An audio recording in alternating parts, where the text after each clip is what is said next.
גם אני הייתי שם, האוכל היה פתרון לכל בעיה, לכל סיטואציה. כשמשעמם, שעצוב, שכואב, שלחוץ, שמפחיד. האוכל תמיד היה זמין ונגיש ובכמויות גדולות, וכל סוגי המאכלים, חטיפים ומטוגנים ומאפים ושוקולדים ובכמויות. ולא ידעתי לבסט את עצמי. ולפני 6 שנים החלטתי לעשות שינוי בעצמי, והתחלתי להרגיל את עצמי להרגלים חדשים, גם בתזונה שלי, גם בפעילות הגופנית, גם בשינה שלי. כל השגרה שלי השתנתה. שינוי באמת שהפך לי את החיים, והפכתי להיות מאמנת. וזה מה שאני עושה עם מתאמנים שלי.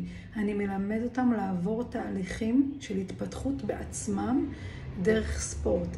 דרך השיח הזה שאנחנו מדברים ומחזקים את המשמעת העצמית, את המקום הזה שאנחנו רוצים ללמוד להיות בהתמדה, מה שחסר לנו, ולהפוך את החיים שלנו למקום שטוב לנו בהם.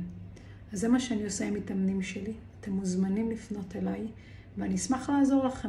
שיהיה לנו